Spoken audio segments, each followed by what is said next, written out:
독일 유대인 출신 의학자 중에 빅터 프랭클이라는 인물이 있습니다. 그는 2차 대전 당시에 유대인이라는 이유로 체포되어서 무시무시한 고문을 받았던 사람입니다. 그가 석방되어서 2차 대전이 끝났을 때 이런 기록을 남기고 있어요. 간수들은 내게 온갖 다양한 고문들을 가해왔습니다. 때로는 며칠씩 음식을 주지 않고 굶겼고 때리고 고문했습니다. 저들이 나의 육체를 통제할 수는 있었지만 내 생각의 영역을 결코 통제하지는 못했습니다. 더 놀라운 사실은 그가 감옥에 갇혀 있었을 때, 수용소에 갇혀 있었을 때 그를 직접 고문했던 간수들과 그를 접촉했던 이 간수들이 동일하게 이런 고백을 했다는 사실입니다. 우리는 평생 빅터 프랭클만큼 행복한 자를 만난 적이 없습니다. 이상하죠? 무시무시한 고문을 당했습니다. 언제 굶길지 모르면서 배고픈 세월을 보냈습니다. 그런데 그의 인생이 어땠다고요? 행복했다는 거예요. 이게 도대체 무슨 말일까요? 우리는 생각할 때 우리가 살면서 나를 고통을 주는 사람이 있으면 저 사람 때문에 내 인생이 불행하게 되었노라고 말합니다. 당신 탓이라고 말합니다. 비난하고 원망하고 저주합니다. 우리가 이 빅터 프랭클로부터 배울 수 있는 가장 중요한 교훈은 인생의 참된 행복이란 내가 사람들로부터 어떤 대우를 받느냐에 전혀 무관하다는 거예요. 그 대우에 대해서 내가 어떻게 대응하고 생각하느냐가 내 인생의 행복과 불행을 결정한다는 것입니다. 저들이 내 육체를 아무리 고문한다 하더라도 내 생각을 통제하는 것은 나의 자유의 영역이라고 확신했던 것입니다. 내 인생 행복 누구도 빼앗아갈 수 없어. 내 생각은 내가 보존하고 통제하는 거야. 그러니까 여러분의 행복을 좌우하는 그 열쇠는, 인생 행복의 열쇠는 누가 쥐고 있어요? 내 인생 행복의 열쇠는 누가 쥐고 있어요? 이 열쇠를 절대로 남편한테 주지 마세요. 이 열쇠를 절대로 자녀들한테 주지 마세요. 이 열쇠를 여러분이 출근했을 때 상관한테 넘기지 말라고요. 이 열쇠는 나의 것입니다. 내가 내 인생의 행복을 결정합니다. 내가 저 사람 때문에 불행해질 이유가 전혀 없다는 것입니다. 이 행복 통제의 본부, 내 인생의 행복 통제의 본부는 내 손안에 있습니다.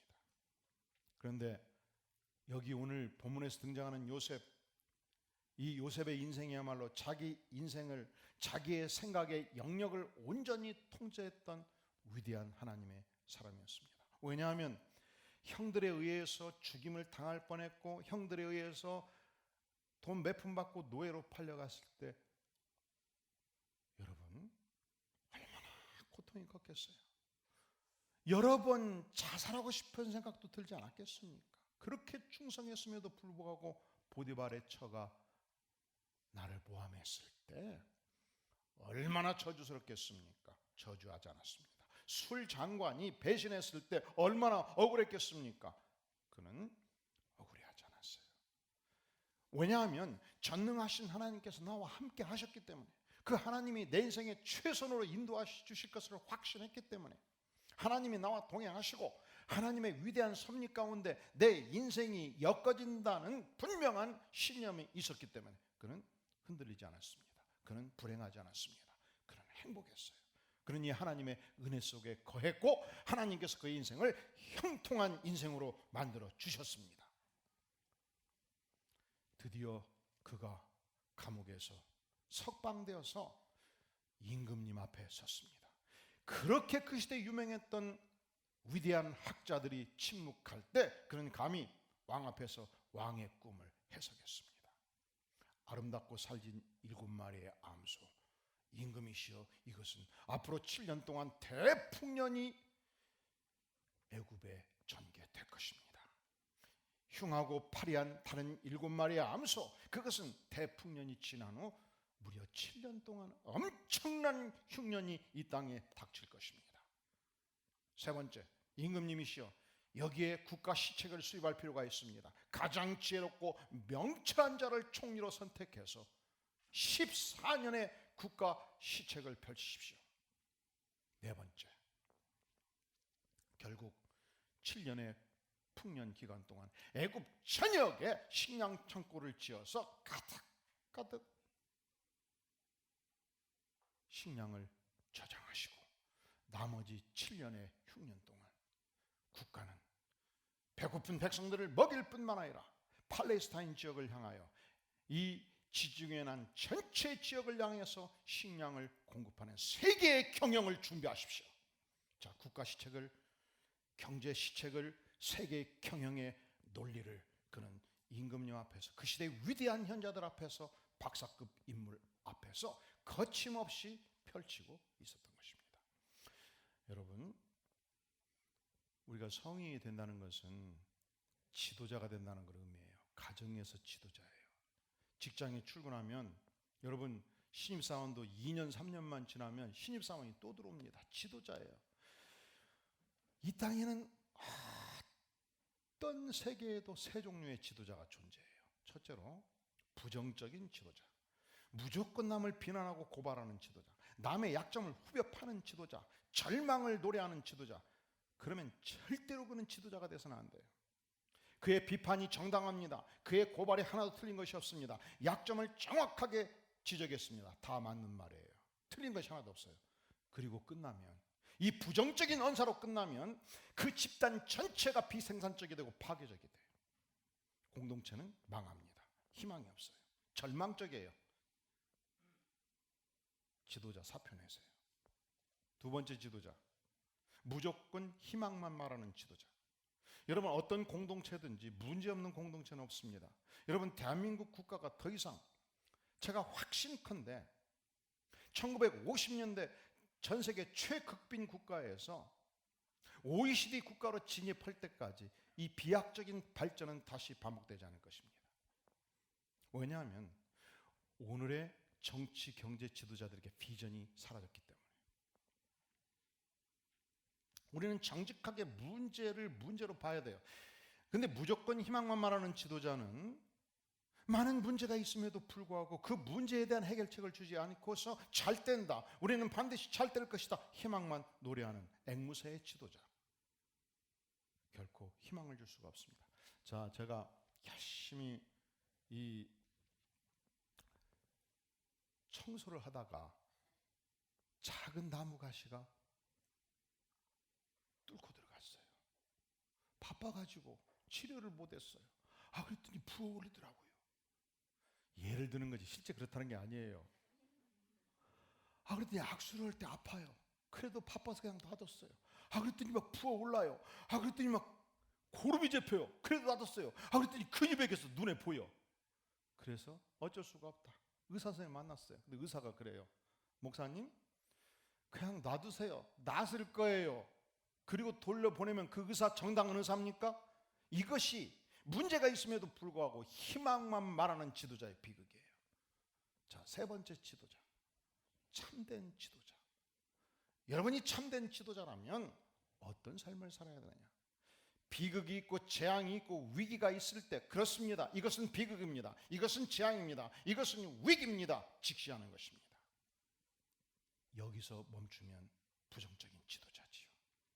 이 위기를 가져왔던 근원적인 원인이 무엇인가? 잘못을 직시합니다. 실수를 인정합니다. 이 비극의 원인, 죄악을 전능하신 하나님 앞에 고백하고 돌이켜 회개하는 것입니다. 궤도 수정을 하는 것입니다. 그리하여 위기를 기회로 바꿔가는 지도자, 고난을 정면 돌파해서 문제를 해결하는 지도자, 이 지도자가 참된 지도자인 것입니다.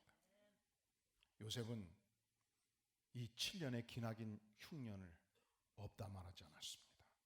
그는 이 흉년에 고통스러운 세월이 있다는 것을 정확하게 표현합니다. 그리고 이 문제에 대한 분명한 해결책을 제시한 것입니다.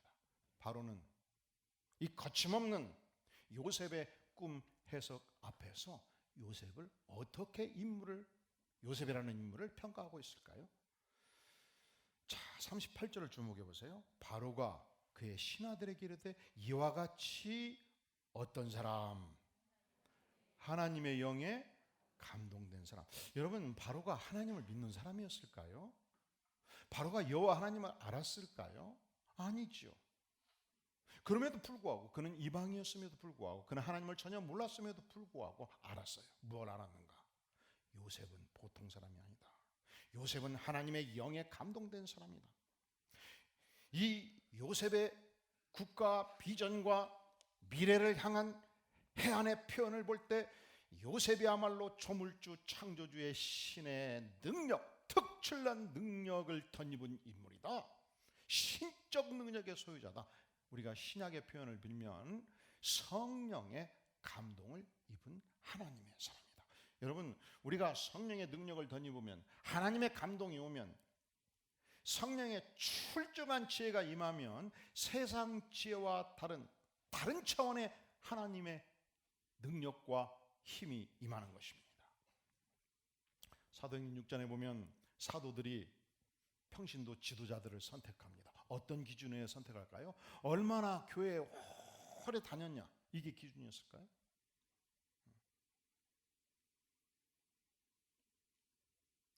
성령과 지혜가 충만하여 칭찬 듣는 사람이라고 표현되고 있어요. 하나님의 영에 감동되어서 성령의 지혜와 능력이 흘러나오는 사람. 요셉이 그런 사람이었습니다. 두 번째, 이 바로 왕은 이 짧은 시간 요셉과 대면하면서 아주 감동을 받아요. 그리고 고백합니다. 39절, 요셉에게 이르되 하나님이 모든 것을 내게 보이셨으니 너와 같이 어떤 자? 너와 같이 명철하고 지혜 있는 자가 박사 수천 명이 있어도, 꿈을 해석하는 수천 명의 복술자들이 있어도, 내 휘하에는 그 많은 장차관들이 있어도 너의 지혜와 명철을 능가하는 자가 없다는 거예요. 여러분, 하나님의 영이 임하면, 하나님의 지혜가 임하면, 하나님의 영적 능력을 덧입으면 우리가 전혀 학문에 능한 자가 아님에도 불구하고 하나님의 놀라운 판단과 지혜를 덧입게 되는 것입니다. 이 영적 세계의 비밀이 우리에게 있는 거예요. 하나님의 영이 임하면 그 판단이 지극히 선하고 아름답습니다. 그 지혜가 박사를 능가합니다. 그 명철이 IQ 150을 능가하는 영적 해안이 나오게 되는 것입니다. 여러분, 혹시 기업에서 일하면서 문제가 풀리지 않고 너무 어려운 문제로 고생하십니까? 성령의 충만을 덧입기를 바랍니다. 하나님의 지혜를 구하기를 바랍니다. 요셉의 능력을 덧입기를 바랍니다.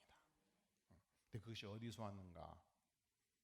비록 노예가 되었어도 사람을 원망하지 않은 거예요. 비록 모함을 받아서 감옥에 갇혔을 때조차도 그는 전적으로 하나님을 신뢰한 거예요. 술장간이 배신할 때조차도 그는 하나님의 뜻을 알고 하나님의 인도하심을 확신했던 거예요. 여전히 하나님 앞에서 감사하고 찬양하고 기쁨의 인생을 살아간 거예요. 내 인생의 행복의 열쇠를 그는 놓치지 않은 것입니다. 여러분, 성결교 총회장이었던 그 유명한 이만실 목사님을 기억하십니까? 그분이 1950년대 60년대 참 가난한 한국 사회에서 목회를 하고 있었습니다. 드디어 어느 날 성도들 수십 명을 동원해서 이 자그마한 교회 건물 하나를 이렇게 지어놓은 거예요. 교회 건물 하나 딱 지어놨어요. 근데 그 옆에 미군 부대가 있었는데 미군 부대 부대장이 지나가다가 어떻게 교회가 울타리도 없냐? 마침 부대에 철사가 있어가지고 갔다가 얼기설기 울타리를 만들어줬습니다. 그래서 이만시 목사님 보기에 아이고 고맙다, 내가 인사를 닦아야 되겠다 해서 넥타이를 메고 양복을 입고 부대장을 찾아갔어요. 부대장님, 우리가 요청하지도 않는데도 우리 교회에 울타리를 만들어주니 너무 고맙습니다. 그랬더니 부대장님이 하시는 말씀, 사실은 제가 우리 한국 사람들을 이렇게도 도와보고 저렇게도 도와봤는데 감사하다고 인사 온 분은 목사님이 처음이네요. 사실 우리가 살면서 뭐 그렇게 땡큐 감사하다는 표현을 말로 해야 합니까? 우리는 부인이 새끼 밥 해주면 내가 삼식이가 돼도 그때마다 고맙소 고맙소 말하면 눈빛 보면 고마운지 다 알잖아요. 이렇게 우리는 생각하잖아요. 아닌 모양인데 우리가 그렇게 많이 살아왔지 않습니까? 그런데 이만시 목사님이 이만저만해서 고맙다고 표현을 하니까 이 부대장이 마음에 감동이 온 거예요. 그래서 한 번 더 물었어요. 아니 그럼 우리가 또 뭐 도울 일이 없겠습니까? 이만시 목사님 생각해 보니까 목재만 있으면 증축해서 교육관도 짓고 목재만 있으면 옆에 사택도 지을 텐데 운막집에 살기가 너무 불편했던 거예요. 그래서 목재만 좀 있으면 제가 공사를 좀 해서 사택도 짓고 교육관도 짓는 생각은 있습니다. 그랬더니 그 다음에 큰 트럭으로 다음날 그냥 2트럭을 목재를 실어다 준 거예요. 그래서 석 달 동안 성도들과 함께 교육관도 짓고 사택도 막 떨어지게 지었습니다. 저녁에 사택에 따끈따끈하게 누워있어 보니까 너무 행복한 거예요. 벌떡 일어났습니다. 내가 이러면 안 되지.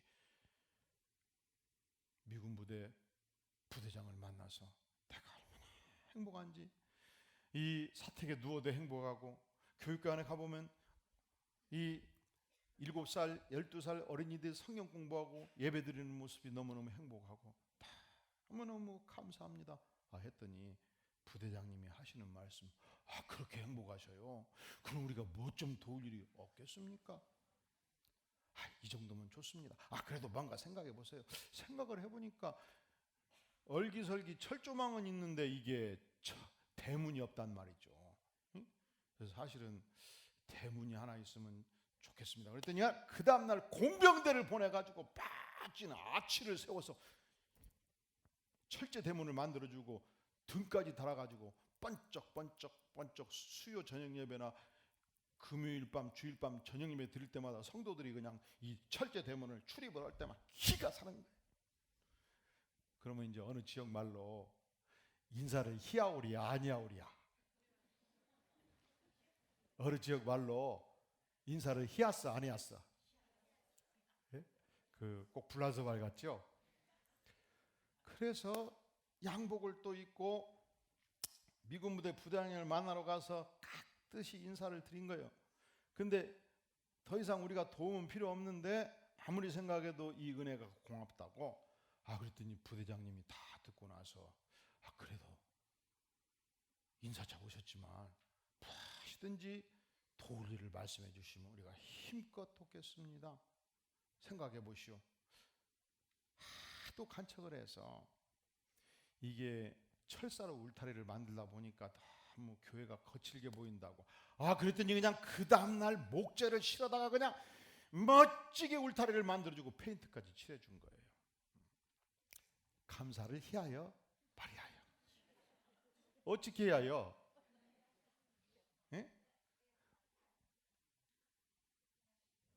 희었어.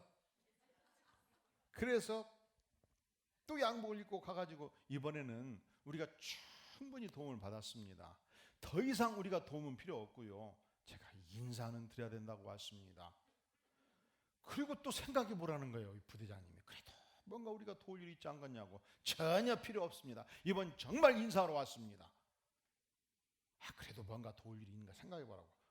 생각이 난 거예요. 이렇게 감사를 받았으면 감사의 예배를 드려야 되지 않겠냐. 부대장님이 한 날을 정해주시면 우리 모든 교우들이 하나님 앞에 부대장님과 함께 감사 예배를 드리고 싶다고 날짜를 준 거예요.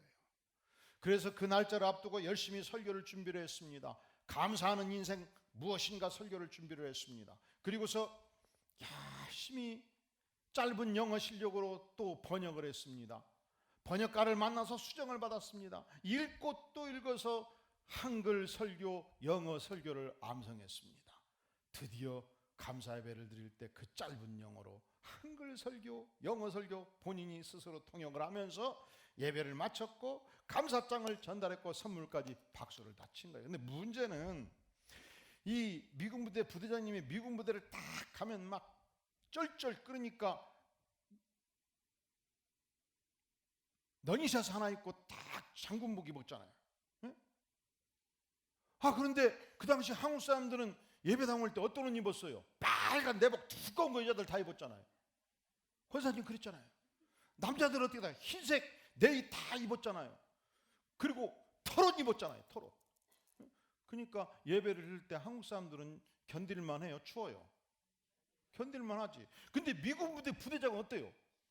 그냥 1시간 반 동안 그냥 더들덜 떨어버린 거예요. 그러면서 1시간 반 동안 어떤 생각을 했어요? 그렇다. 내가 난로를 쥐었었다. 그리고서 예배 끝나자마자 각 층을 다니면서 사택까지 다니면서 다 메모를 해서 그 다음날 모든 교육관의 본당에 사택에 난로가 들어간 거예요. 감사를 희하여 말이하여. 어떻게 해야 됩니까? 여러분, 예배 때 은혜 받으면 감사를 하나님께 할 뿐만 아니라 저한테도 표현을 하시기를 바랍니다. 그래서 그래도 감사를 해야지. 근데 정말 이번이 마지막으로 표현을 해야 되겠다 해서 찾아가가지고 우리가 더 이상 아무것도 필요한 것은 없습니다. 그런데 우리 성도들이 따끈따끈하게 난로로 따뜻하게 예배를 드리니 너무 행복해합니다. 땡큐 고맙습니다. 더 이상 우리는 필요가 없습니다. 알았습니다 하고 끝난 줄 알았는데 그 다음날 각 층별로 4개월분 겨울 날 수 있는 기름을 다 넣어줬다는 거 아닙니까? 할렐루야. 여러분, 우리가 하나님 앞에 살아가는 성령의 지혜와 명철이 먼 곳에 있지 않아요. 히말라야 산에 있지 않아요. 설악산에 있지 않아요. 아프리카 케냐에 있지 않아요. 바로 내 눈앞에 있어요. 하나님은 살아계십니다. 하나님은 나와 함께 하십니다. 전능자 하나님이 나를 구원하셨습니다. 그분이 내 인생을 형통하게 인도하십니다. 나는 그 하나님 앞에서 날마다 감사 찬양의 인생을 살겠습니다. 이게 하나님의 지혜예요. 제가 퀴즈를 해볼까요? 자, 권장한, 이 권장한이 뭔지 아시는 분? 권사, 장로, 안수집사. 권장한 목회자까지 포함해서 우리 광교 안디옥교회 몇 명이 될까요? 약 90명이에요. 자, 이 시간 각 층별로 영여부, 유치부, 유년부, 초등부, 중고등부 예배드리고 있거든요. 이 예배 때 돕는 우리 존귀하신 선생님들과 우리 성가대원들이 몇 명 될까요? 140명 정도 돼요. 그러면 우리 중직들과 성가대 그리고 교사들 포함하면 총 몇 명이 될까요? 230명. 몇 명이에요? 그런데 우리 교회에 건물 안에 있는 주차 타워에 14대, 그리고 1층에 꽉꽉 차를 넣으면 26대, 그리고 하나님 은혜로 교회 건너편에 바치게 됐잖아요. 여기에 20대 해서 총 수용할 수 있는 대세가 몇 대예요? 60대. 아따, 정권사님 머리가 좋으시네. 자, 그러니까 여러분, 우리 성가대원과 교사들과 중직들이 이곳을 채우면 몇 대가 들어오는 거예요? 230대. 근데 교회가 수용할 수 있는 건 몇 대예요? 60대. 그러니까 하나님의 지혜는 뭐냐? 주일날 반드시 우리 중직들과 성가대원들은, 교사들은 10분 걷기 운동을 하면 된다니까. 이게 하나님의 지혜예요. 하나님의 지혜는 멀리 있지 않아요. 할렐루야. 우리 석보원 집사님 차 어디 바쳤어? 10분 걸으셨지? 그러면 우리 교회 중직이 되는 거예요. 여러분, 안디옥 교회에서 중직이 되는 것은 아주 간단한 것입니다. 우리가 한 영혼을 구원하기 위해서 간절히 기도하는 것 소중해요. 동시에 여러분, 교사로서 내가 열심히 주일학교 영혼을 가르치는 것이 아주 소중합니다. 동시에 내가 10분 걷기 운동하는 말미암아 내가 바칠 그곳에 새로운 영혼이 바침으로 말미암아 주님 한 영혼을 구원하여 주시옵소서. 이것이 하나님의 지혜예요. 찬양단원으로서 성가대원으로서 열심히 찬양을 왜 합니까? 첫째로 이 찬양을 통해서 하나님 영광받아 주시옵소서. 그리고 두 번째로 이 찬양을 함께하는, 이 성가를 듣는 불신 영혼에게 은혜를 주시옵소서. 이 찬양을 듣는 새 신자에게 하나님 찬양의 기쁨과 영광을 누리게 도와주시옵소서. 이 축복을 우리가 하나님 앞에서 이웃과 불신자 영혼들과 함께 누리기 위함인 줄로 믿습니다. 그러니까 참 가까이 바치고 싶으면 이 타이틀을 떼버리면 돼. 나 장로 아니거든요. 나 권사 아니거든요. 나 교사 사임하겠습니다. 이 철학과 정신을 갖는 것은 어려운 일이 아니에요. 여러분, 우리가 하나님의 지혜와 명철을 간다는 것은 우리의 삶 전체에서, 내가 직장에서 오늘 출근할 때, 오늘 주일 안디옥 교회를 올 때, 내가 오늘 가정을 향해서 들어갈 때 하나님 나에게 주시는 명철과 지혜가 무엇입니까? 묻고 순종한다면 하나님의 사람은 달라요. 여러분이 기업에서 내일 출근할 때 모든 사람들이 이 문제를 풀어야 되는데 아무도 풀 수 없는 숙제가 있습니까? 그것은 하나님께서 여러분에게 풀으라고 주는 위대한 숙제예요. 하나님, 이 문제를 나를 통해서 해결하여 주시옵소서. 요셉을 통해서 누구도 풀 수 없는 임금님의 꿈 해석, 이 숙제를 요셉을 통해서 해결하였듯이 하나님의 사람, 나라는 인물을 통해서 이 기업의 숙제를 해결하여 주시옵소서. 할렐루야. 그때 하나님께서 놀라운 지혜를 기도하는 자에게 허락해 주시는 줄로 믿습니다. 2016년 2월 13일 토요일 화재가 났을 때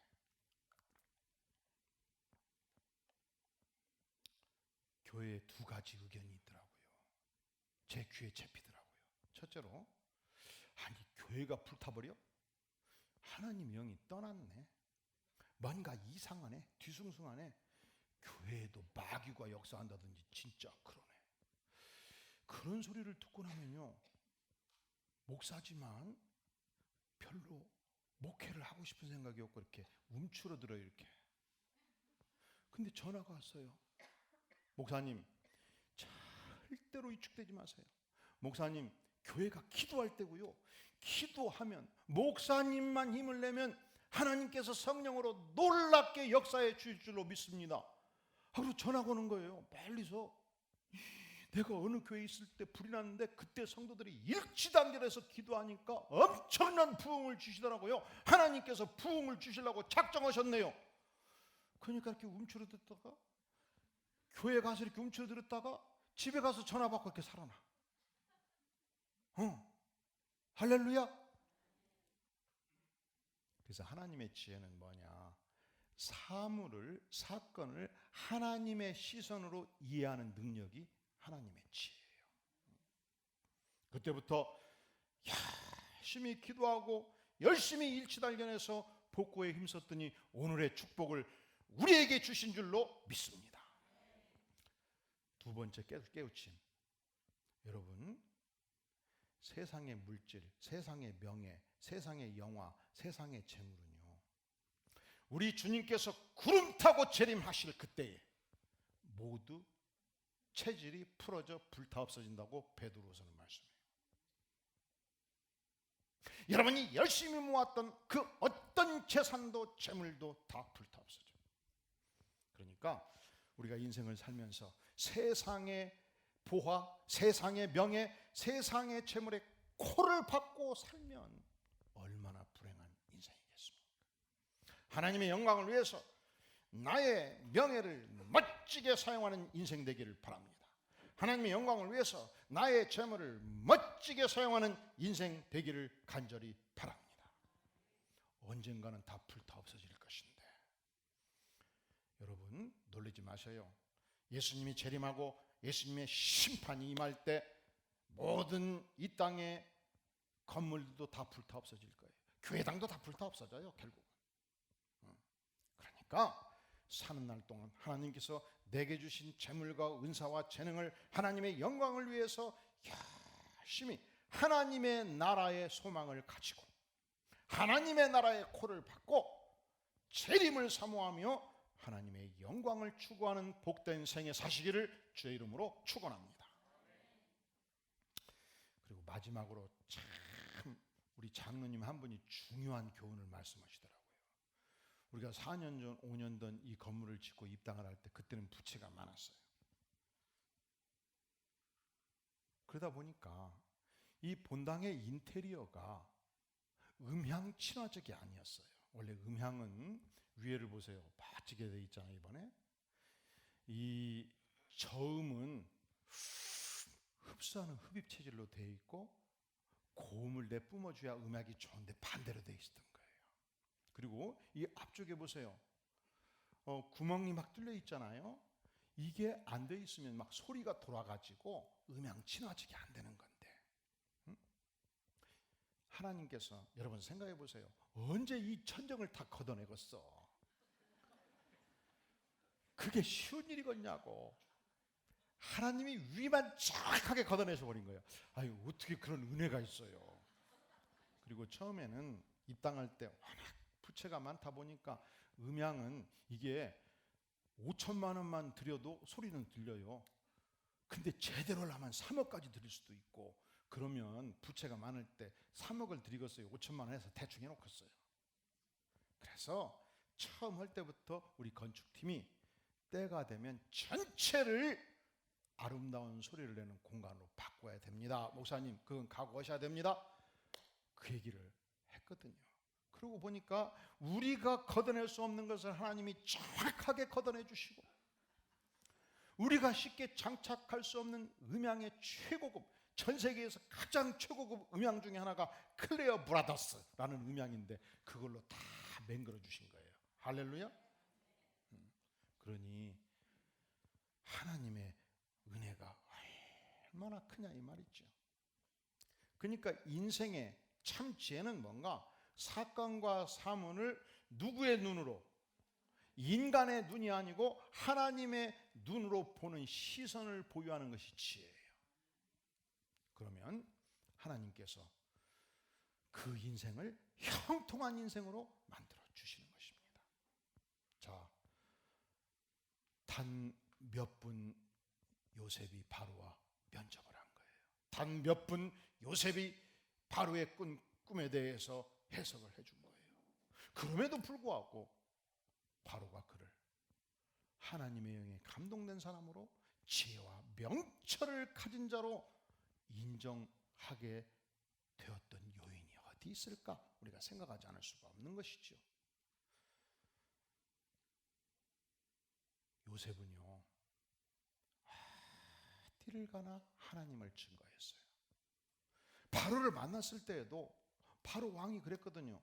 요셉이여, 너는 꿈을 들으면 능히 해석한다 하더라. 과연 그러한가? 할 때 즉각 뭐라고 한지 아세요? 임금님이시여, 내가 해석하는 것이 아니올시다. 사람들은 그럴 때 그렇지요 임금님, 나 요셉이 해석하지요 하고 탁 어깨를 펴고 내가 말씀해 볼까요? 그러잖아요. 이 사람들은 이렇게 앞장서기를 좋아하고 나서기를 좋아하고 내가 위대하다고 말하고 싶어 하잖아요. 근데 즉시 답변이 뭔지 아세요? 내가 아니올시다. 따라해 볼까요? 내가 아니올시다.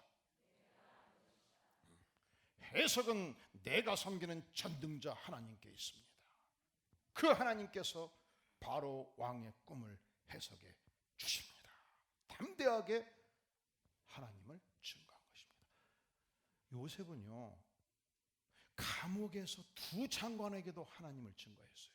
요셉은요, 보디발의 아내 앞에서도 내가 전능하신 하나님께서 어찌하여 득제하리이까? 하나님 앞에서 내가 선한 생애를 살기를 원합니다. 고백했어요. 요셉은요, 감옥의 간수장 앞에서도 담대하게 하나님을 증거한 것이지요. 그는 어디를 가나 하나님을 증거하는 것이 인생의 목표였어요. 그때 하나님께서 그를 형통하게 하셨고 그 인생에 놀라운 축복을 허락해 주신 것입니다.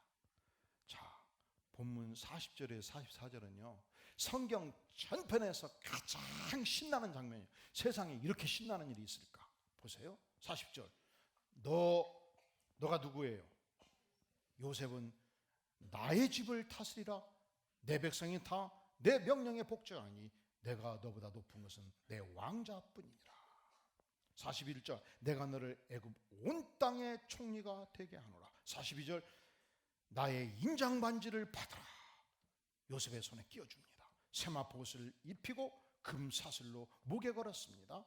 임금님 다음 버금수레에 요셉을 태웠습니다.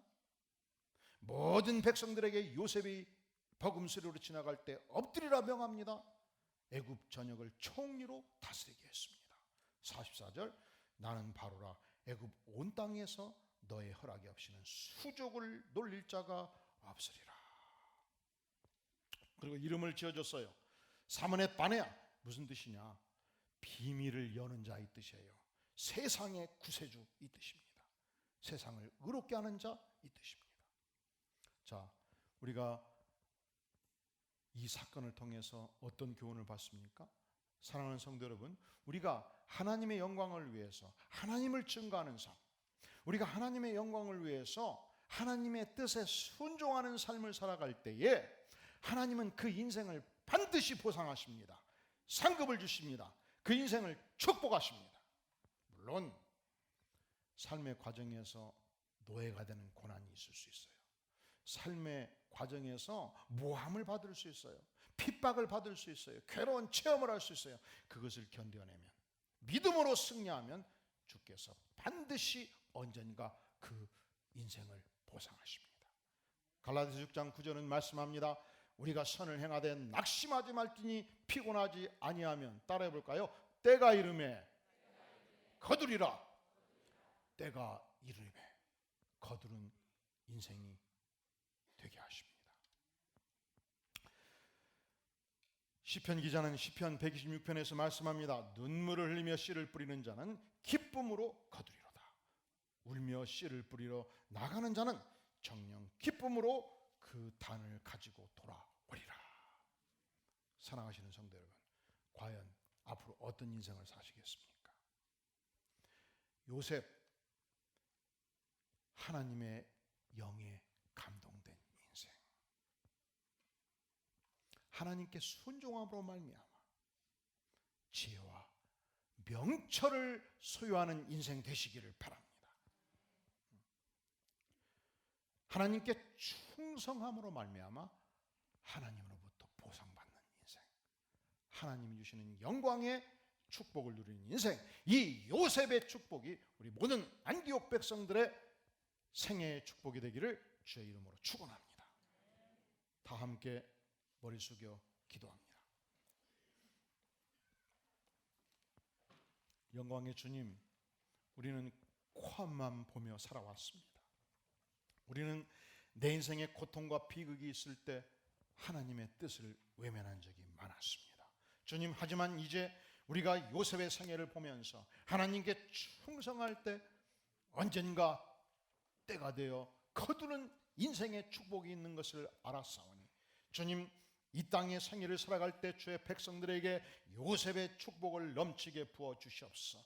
인장 반지의 축복을 주시며 세마포옷의 축복을 허락하여 주시옵소서.